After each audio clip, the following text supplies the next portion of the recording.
We're Hassani and Danielle Pettiford, and we're a real couple with real problems who almost called it quits. I was very frustrated. I became very disconnected, very jaded and cold. We have 4 children, going on 20 years of marriage, and we practice what we preach. Our mission, to change the way couples relate to one another and teach them the skills needed to improve the quality of their relationships. This is the Couples Academy Show. Hey folks, what's going on? How Hey. you feeling? What you doing? Are you live? Are you with us? Are you there? My name is Hassani. I'm Danielle. And we're the Couples Academy Yes, Show. we are. And it's Monday, guys. Now listen, I know you see that it's relationship Q&A. And the reason why we're doing this is because it was popping and off the hook. And there were so many questions coming through on Friday. We said, you know, we got to do a part 2 to this because it was just like, it was crazy. I felt like we left so many questions hanging, and there was a few comments in the end that were like, did you see my question? Did you see my question? And we were like, yes, we see your question, but time is up. So we're gonna do it again today. But before we jump into it, do you wanna share a little bit about this past weekend? This past weekend we had a private marriage intensive with a couple, and it was amazing. It was kind of the private, but also the last chance weekend. It was all wrapped up in one. There was so many things going on, but there was transformation in this relationship. And I tell you, it's fun when people come in doubting, they come in cynical, they come in apathetic, they're just not sure how things are going to turn around, and then boom, God moves, things happen, their hearts open up, their minds open up, and the level of transformation that happens. So it was a great weekend, and it's inspiring to see people's end in terms of where they started when they first got in it. And now we're in the thick of it. We have an intensive going on right now with a couple in Austria. So they're about 8 hours ahead. So we're on a little break.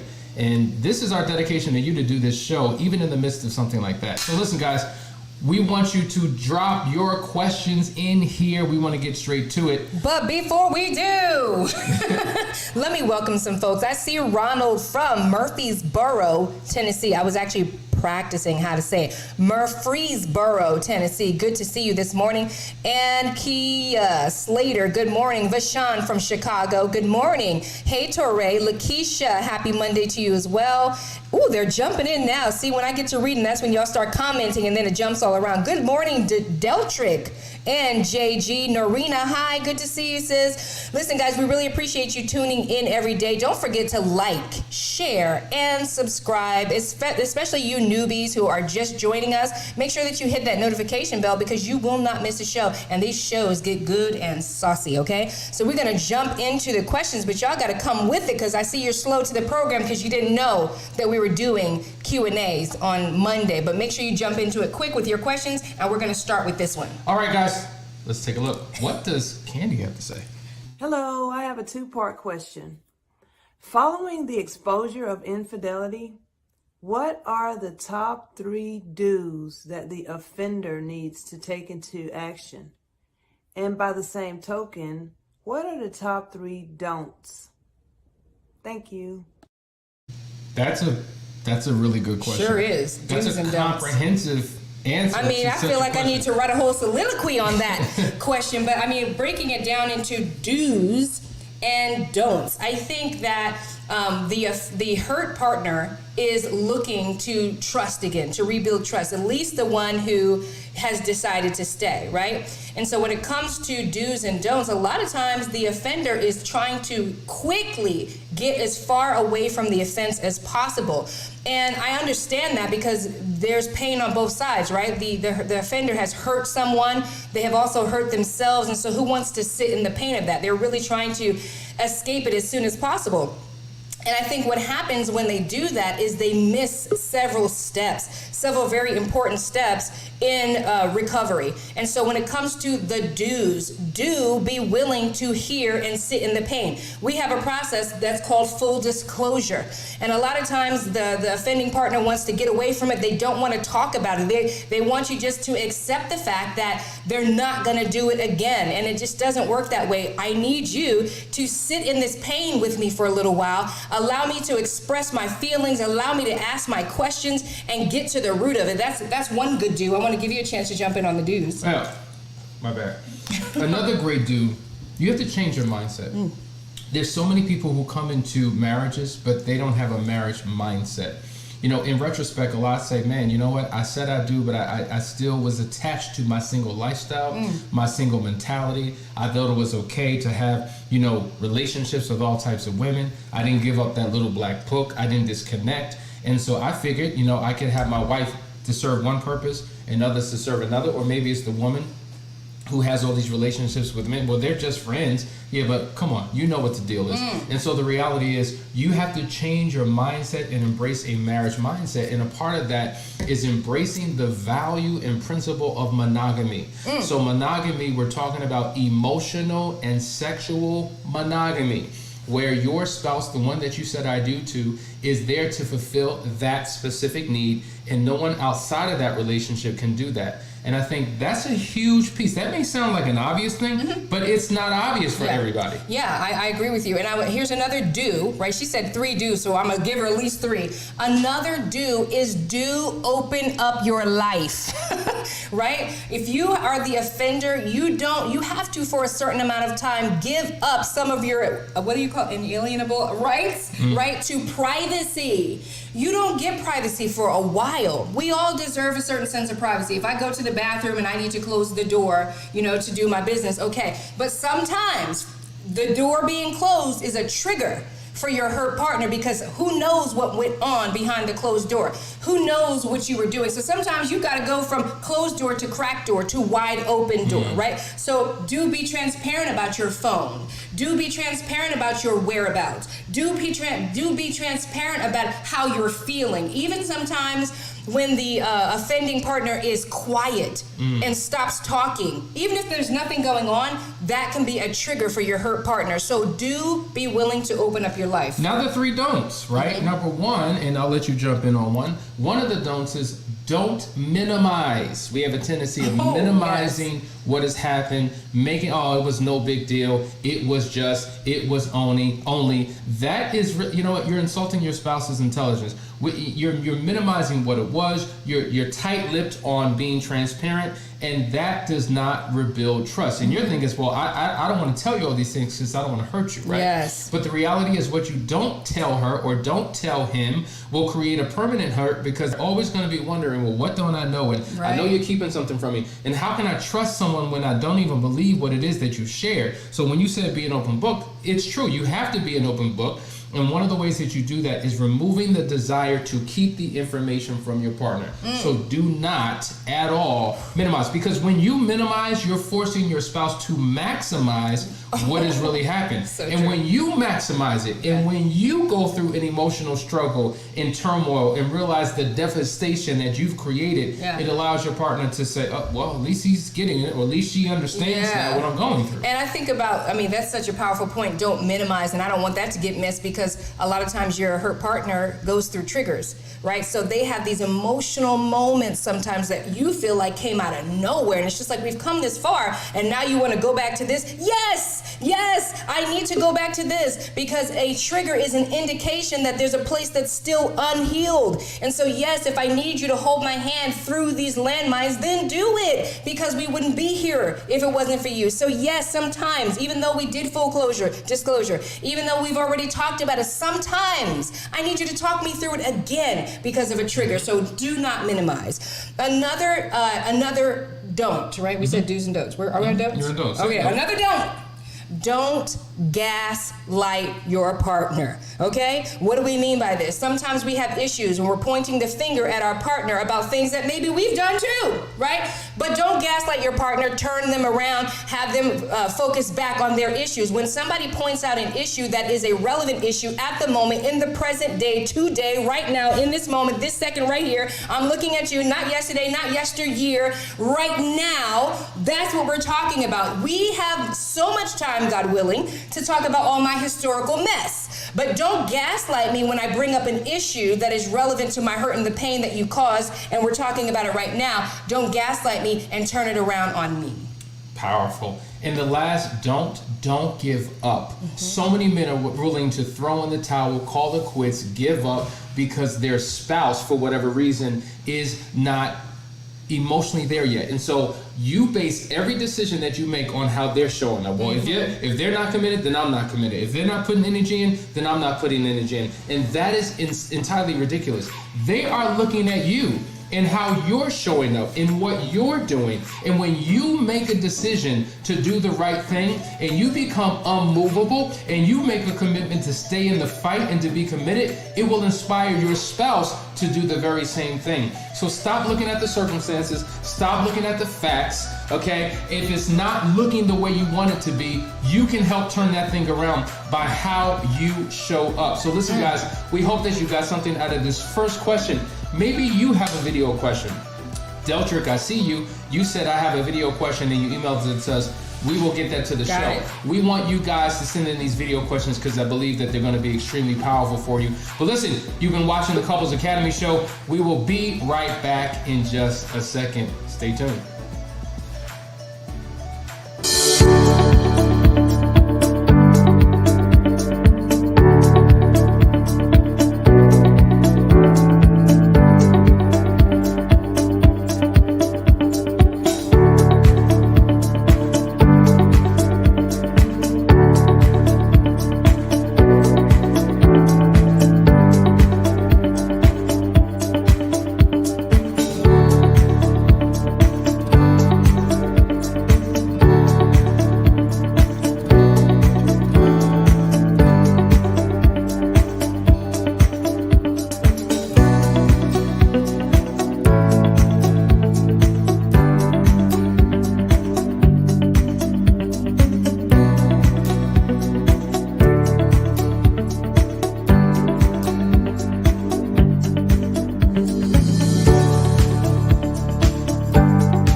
Welcome back, family. You are watching the Couples Academy show, and today we are doing relationship Q&A, and we've got a really great question here from Charlene.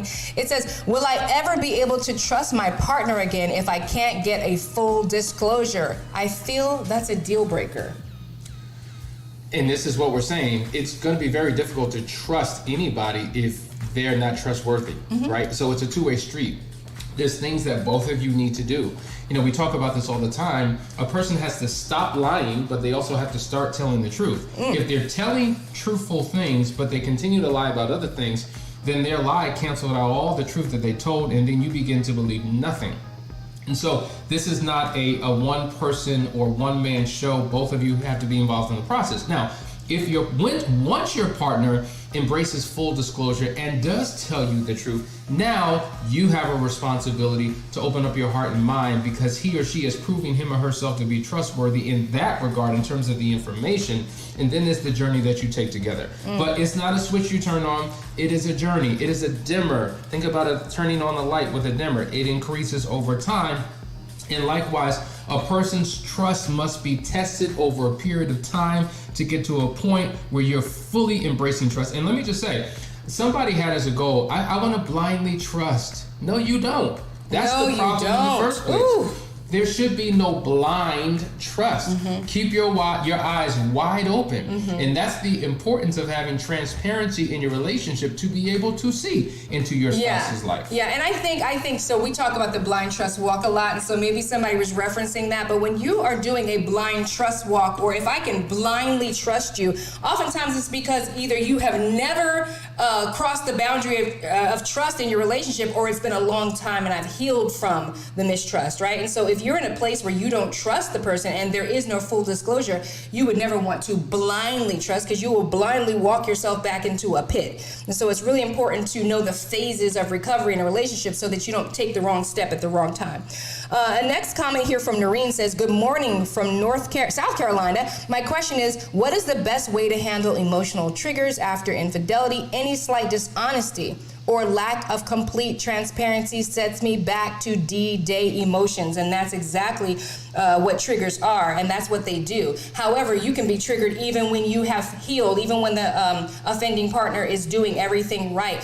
And it helps tremendously when the hurtful partner is doing their best to help you heal. When you're on your own, it makes it a little bit more difficult, but still you have to take it by the reins on your own. And there are some grounding techniques that you can participate in, because a lot of times, most of the times when you're recovering from an affair, you are either restricting your emotions in some way or living in hyper arousal, just like PTSD, right? And so anything and everything can set you off. Any sniff of dishonesty can set you off. And sometimes you're right. Sometimes something's going on, especially if there's no reconciliation in that relationship. If you've never dealt with the affair, and it's possible that they're still having an affair, of course your senses are telling you they're doing it again if they're not on a path of recovery. But even with that, you've got to find a way to get yourself grounded, and you can do these things by actually checking in with reality, right? You know, finding out the facts. Like if the person went missing for a few hours, finding out where were they? Okay, that makes sense. You see, you have to get yourself grounded. There's a lot of techniques to do that, and we could go through that personally, you and I. Yeah, exactly. Mm-hmm. And let me just say, you can't trust somebody who's untrustworthy. Period. Mm-hmm. Like, stop trying to figure out how to do what your spouse has robbed you of an ability to do. Now, it's one thing if he or she now is trustworthy, doing the right thing, is transparent, opens up his or her life, isn't secret, isn't private. That's a different situation. But if you have evidence that they're still lying, deceiving, omitting truth, minimizing, first of all, why would you want to trust somebody who continues to do what they've always done? So I want to be crystal clear on this, people, that both of you have a role to play. And stop trying to ignore the evidence and try to have wishful thinking because you want to hold on to something that you don't have.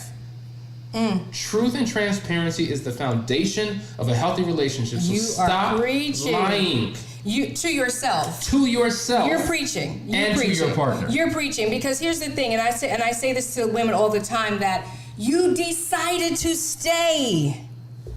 You decided to stay. And this goes for the husbands too. You decided to stay. You made the commitment. So then stick with your commitment, but don't lie about it. Like, let's be transparent. Let's be honest for once. Let's look at the facts for once. And if you know that you're with somebody that is dishonest, if you know that you're with somebody that is cheating currently, then face that and deal with that and get counseling on that, period. You know, we don't sit in front of couples and say, you need to leave that person. That person is no good, you need to leave. We do talk about the facts, though. The fact is this person is unfaithful, keeps on cheating, keeps on lying. How many times are you going to commit? That's the question. And if you decide to take them back, and if you decide to recommit, then let us help you figure out how to do that. Let's get them to be a part of the conversation so we can help you as a whole. But doing it on your own and thinking that something's going to change, it's difficult. Yeah, the answer has to come from you. It can't come from us. But we are here to help make that answer more crystal clear by taking a comprehensive approach, because if you just rely on your own thinking and your own wisdom, you will get yourself in the same pit that you've been in. We're here to help get you out of that pit, and that's by dealing with certain realities that you will be forced to deal with. And at the end of the day, you're not signing, we don't want you to sign up for more of the same. We don't want you signing up for the same bad relationship, the same mistrust, the same betrayal. Why would we do that? We have no interest in that. But we want something better for you. But sometimes we can't convince somebody to see it. Sometimes they just are determined. But our job is to show you the light, show you the options, show you the path to a true, committed, closed, loving courtship. And sometimes you can start on your own, but you always need the other person to join you in that effort. And I'm talking to those of you who are cheating right now. Those of you who are in this relationship, who are lying still, who are holding on to limited belief systems that keep you trapped in the pit of your misery, who keep cheating, disrespecting, disregarding, devaluing, diminishing your spouse. Remember, when you're cheating on your spouse, you're not just cheating on your spouse, you're cheating on your entire family.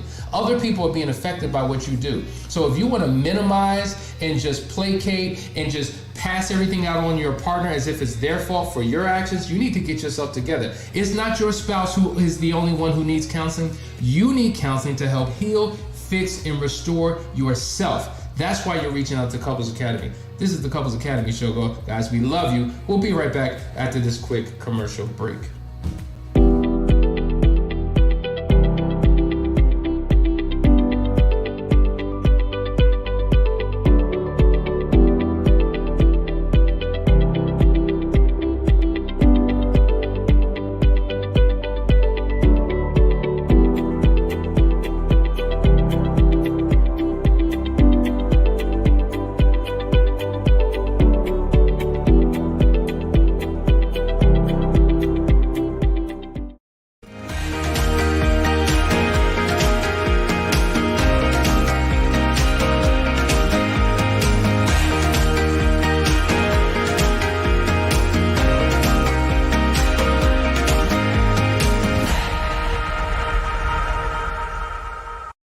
Well, welcome back, family. And I just want to say, it does something to me when I see Hassani just tell folks off in love, because we love you. And everything that we do is based in the knowledge that you can have and be so much better. And it's hard sometimes to get people to see it without roughing them up a little bit. Now, some of you are parents and you have children. And when your children frustrate you and disappoint you, it grieves you because you've poured so much into them. You want the best for them. And oftentimes when they still don't get it right, it frustrates you. And even when you have to discipline them and you've told them, listen, this is hurting me more than it hurts you, they don't get it. They don't understand it. They're shaking their heads. There's no way in the world this hurts you more than it hurts me because I'm hurting right now. But it does, because you've you're trying to depart and deposit a portion of who you are into your children so that they can become their best selves. So obviously, guys, you're not our children.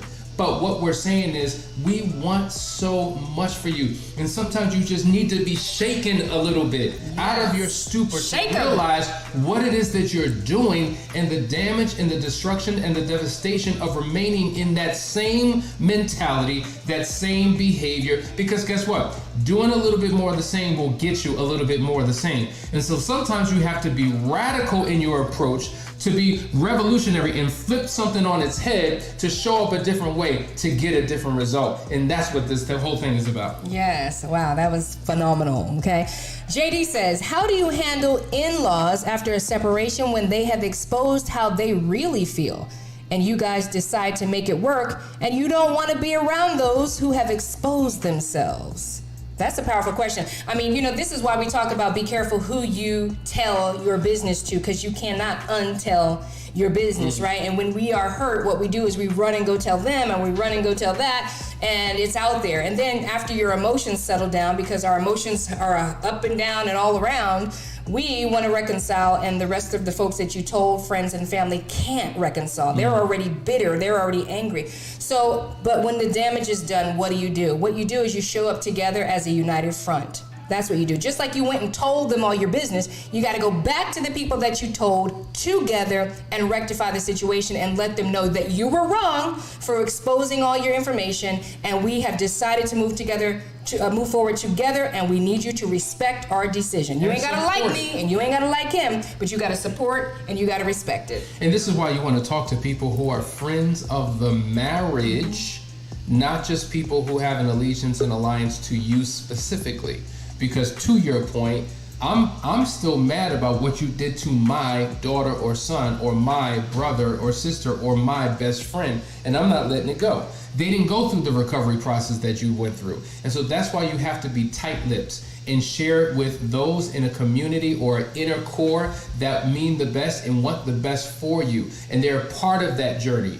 They're there as an outlet. They're there to kind of help you stay in the fight, not people who you vent to and spit venom and share with your family and friends the worst of who your spouse is, because you look crazy and like Boo Boo the Clown when you, we're back now, and they're looking at you like, what's wrong with you? Yes, and I learned a long time ago, don't feed into it. When somebody come to you talking about their spouse, don't feed into it, because you look crazy when you see them together and you're like, I done dogged this person out with you. We thought we had a moment. We were talking about this person. You were done, and I gave you all this advice. Cut them off. They're no good, and now you're together. That is crazy. So number one, the person who's listening needs to know. The person that is the one that gets confided to and is talking about somebody's husband, don't do that. Direct them to the professional. Say, listen, I know I love you both. You know, I want the best for both of you. Y'all need counseling. Don't get in between anybody's marriage. Yeah.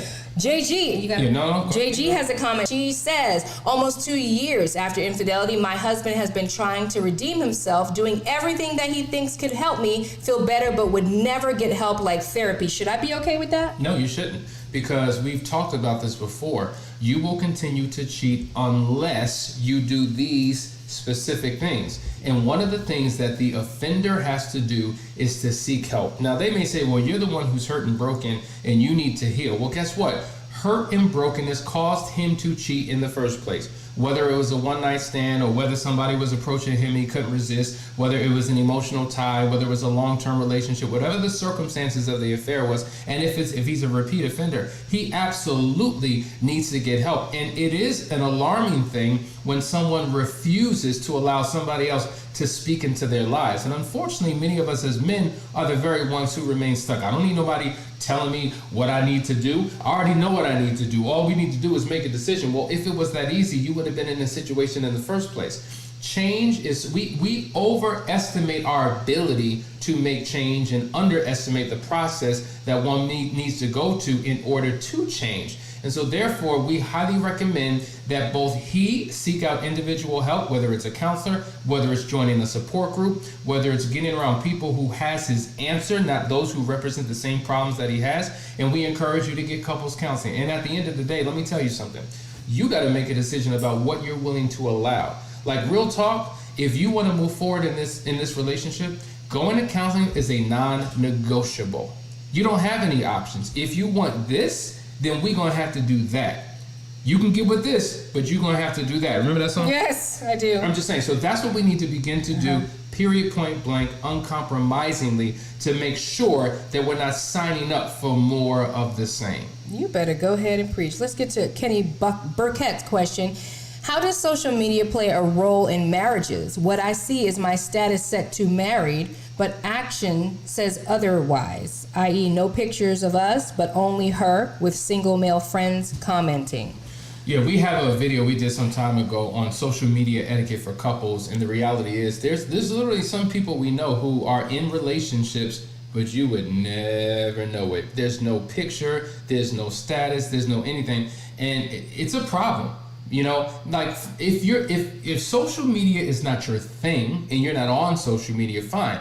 But when you are on social media, which is an aspect of your life, and you're connecting and sharing your life experiences, and your spouse or your significant other isn't a part of your journey, and to the world they're given the impression that you're not in a relationship, that's a problem. I know people who have worked in jobs for years. Like, I've been on my job for 10 years, and nobody knew that the person was married. Mm-hmm. Well, first of all, where's your ring at? Mm-hmm. Number two, when you get together at the water cooler and talk about your weekend, you don't ever include what you did with your spouse and with your kids. That, to me, that's a problem. And that sometimes can be intentional. So you're trying to compartmentalize an aspect of your life, keep your spouse, if you will, separate from your life. Why? Why would you want to give the impression to others that you are single if you are not? That speaks to a deeper issue. So really, social media is not the problem. That's the manifestation of a deeper problem that we really need to get to. I got to acknowledge my sister Kia Bella over here, who is such an advocate. She's such an amazing advocate. She says, I believe I have a responsibility to not only fight for myself and my partner, but for those who are trying to get to the other side of this as well. It's important to witness the fight and success. And I really appreciate you, Kia. You're always in the chat, making sure people know, listen, reach out to them. They won't steer you wrong, and really expressing your gratitude and sharing your journey. And I want to acknowledge you. Absolutely. And you cracked me up talking about shaking like a Polaroid picture. Did you see her? So thank you for everything that you do and everything that you say.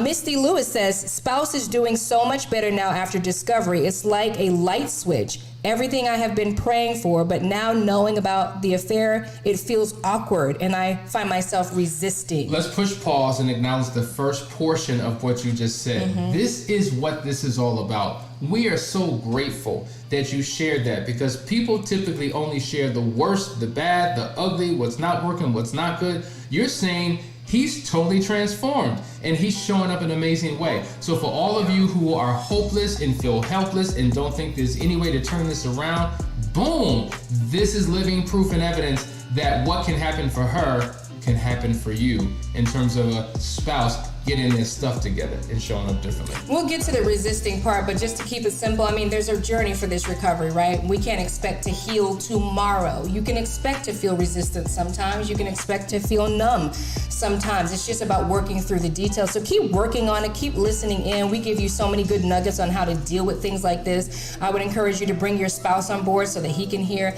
Just keep fighting, y'all. We're here with you every day to support you in this journey, and we ain't going nowhere. And we're going to continue this conversation tomorrow because there's so many questions that are coming in, and we're going to write them down and prepare them and put them on the screen tomorrow so that we can read the existing questions as we take more tomorrow. Listen, are we doing Q&A week? I mean, I'm saying these questions keep coming, so we might as well go with what the people want. We want to do what the people want. That's the people's chant, right? Okay. So if you want to send in a video question, just simply email us at info@couplesacademy.org, and we'll make sure that we prep that and get ready to go. But guys, we love you. Please share, like, and subscribe. If you need help, reach out to us. That's what we're here for. Set up a free discovery call. Go to couplesacademy.org or simply text me at 678-200-8999. I see your questions. We got you tomorrow, guys. I see them coming in. We got you. We got you. We love you guys. This is the Couples Academy Show.